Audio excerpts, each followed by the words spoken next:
कब नहीं स्थगन प्रस्ताव लेकर आया विपक्ष, सवाल ये पैदा होता है। और कब नहीं सरकार ने स्वीकार किया विपक्ष का स्थगन प्रस्ताव।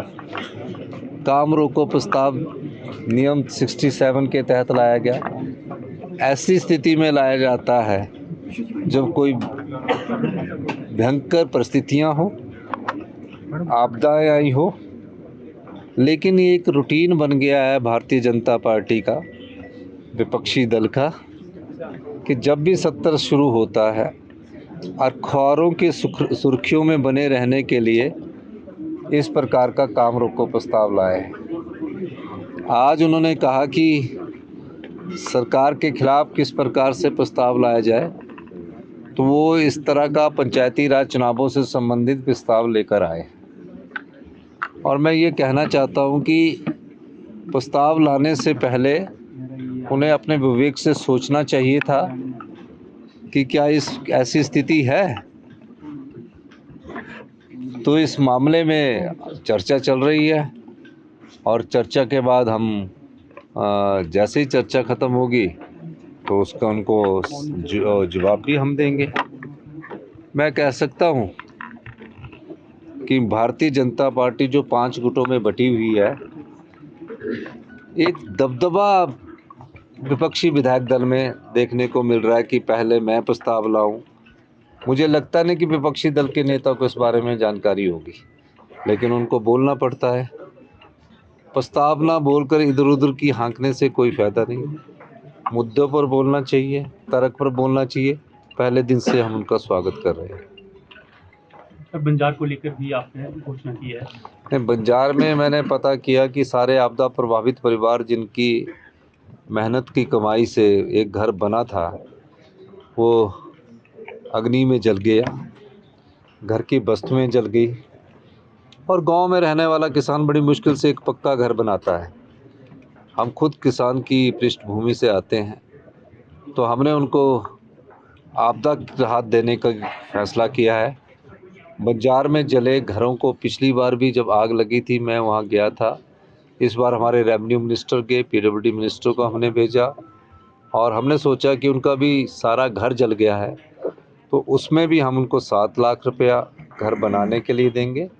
1 लाख रुपया हम उनको जो उनके बिस्तर, कपड़े, सामान जो है उसको देंगे। सर, स्थगन प्रस्ताव के दौरान, चर्चा के दौरान बात जो है इधर से उधर चली गई। आपकी सरकार पर बहुत सारे आरोप नेता प्रतिपक्ष ने लगाए और चुनावों में हार की बात वो कह रहे हैं, और आपकी सरकार के जश्न को लेकर वो कह रहे हैं कि विजन तो ब्लर हो गया है सरकार का। नहीं, विपक्षी नेता जरा हमारे जो है तनाव में रहते हैं, तो और तनाव में रहकर वो सत्ता पक्ष के बारे में ज़्यादा भविष्यवाणी करते हैं, भविष्य वक्ता बन गए हैं। ऐसे ही फरवरी के चुनाव में जब हमारी सरकार के विधायक बिके हुए गुट को जो कि उन्होंने ख़रीदा था, उस समय भी इनको ये लग रहा था कि अब हमारे सब चुनाव जीत जाएंगे। लेकिन जनता जानती है हम प्रदेश के हित में कार्य कर रहे हैं। हमारी सरकार नित्य नए लोगों तक पहुंचने की कोशिश करती है। किसान तक पहुंचने की कोशिश पहली बार ग्रामीण अर्थव्यवस्था के माध्यम से की गई है।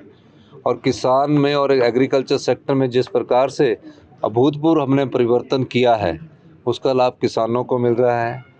सभी युवाओं को रोज़गार के अवसर मिल रहे हैं। तो वो निश्चित रूप से अपने आप को साहसिक दिखाने के लिए इस प्रकार की बात कर रहे हैं। मेरा ये मानना है कि सत्ता पक्ष पर आप आरोप लगाइए, हम आपके आरोपों का हर बात का जवाब देने के लिए हमेशा तैयार है, लेकिन कुछ तथ्य तो बताइए। आपदा आई है, हमें कह रहे हैं कि हम जश्न नहीं मना रहे। मैंने आज आपको कहना चाहता हूँ 11 दिसंबर को हमारी सरकार का दृष्टिकोण दिखाया जाएगा पड्डल ग्राउंड में कि व्यवस्था परिवर्तन के द्वारा 3 साल में हम कैसे आत्मनिर्भरता की ओर बढ़ रहे हैं, हमने कैसे भ्रष्टाचार के चोर दरवाजों को बंद किया और 3000 करोड़ का राजस्व कमाया। हमें पिछली भारतीय जनता पार्टी की सरकार जो थी 2017 से 22 की, उन्हें 50,000 करोड़ रुपया ज़्यादा मिला है। हमें 3 साल में 50,000 करोड़ रुपया कम मिला है और 50,000 करोड़ कम मिलने के बाद भी हम सारे जो पैसे को सही सदुपयोग कर रहे हैं। ठीक है, थोड़ी बहुत अड़चने अभी है, कुछ डिले होती है, कुछ पेमेंट्स में डिले है, जो हम स्वीकार करते हैं कि कुछ पेमेंट्स में डिलेज़ हैं, कुछ कॉन्ट्रैक्टर्स की पेमेंट्स में डिले होता है, तो निश्चित रूप से, लेकिन हमारी सरकार का ये प्रयास है कि हम सब लोगों को सही समय पर सही दृष्टिकोण दिखाकर आत्मनिर्भर हिमाचल का रास्ता अपनाएं। इस दृष्टिकोण से 11 तारीख को आत्मनिर्भर हिमाचल का दृष्टिकोण हमारा पड्डल ग्राउंड में पेश किया जाएगा। आपने हाउस में कहा कि पिछली सरकार ने जो है 9 महीने तक चुनाव डिले किए नगर निगम के। देखिए, हाथी के दांत दिखाने की और कुछ और खाने की कुछ और होते हैं। मैं ये कहना चाहता हूँ कि शिमला म्यूनिसिपल कॉरपोरेशन का चुनाव जून 2022 से पहले होना चाहिए था। भारतीय जनता पार्टी ने जून 2022 में 5,000 करोड़ की रेवड़ियाँ बांटी थी। उन्होंने क्यों नहीं संवैधानिक संस्थाओं की बात कही थी? उस समय उन्होंने क्यों नहीं चुनाव करवाया था? मैं आज फिर कहना चाहता हूं कि पंचायत के चुनाव होंगे। जो त्रुटियां हैं, नई पंचायतों के गठन के बाद, पुनर्गठन के बाद हम पंचायत का चुनाव करवाएंगे और निश्चित तौर पर भारतीय जनता पार्टी राजनीतिक लाभ के लिए इस प्रकार की बात कर रही है। सर, नेता प्रतिपक्ष कह रहे हैं कि जिस नेचुरल कैलेमिटी के नाम पर जो है पंचायत चुनाव टाले जा रहे हैं, अगर देखा जाए तो मुख्यमंत्री जी और जो मिनिस्टर हैं उनके बयानों में विरोधाभास है। वो कह रहे हैं कि कुछ ही जो सड़कें हैं वो बची हुई हैं जो दुरुस्त करने को। देखिए, मैं आपको एक बात बताना चाहता हूँ। सड़कों का जोड़ना भी महत्वपूर्ण है। अगर पीडब्ल्यूडी मंत्री जी ने बोला कि कुछ सड़कें जुड़ी नहीं है, तो उनके पास पूरे आंकड़े होंगे ना। तो निश्चित तौर पर सड़कें जोड़ने के अलावा जो बेघर परिवार है, क्या उनको बचाने का दायित्व सरकार का नहीं है? जो घर अभी लोगों के मकान, किराए के मकान में परिवार रह रहे हैं, उनको बचाने का दायित्व सरकार का नहीं है?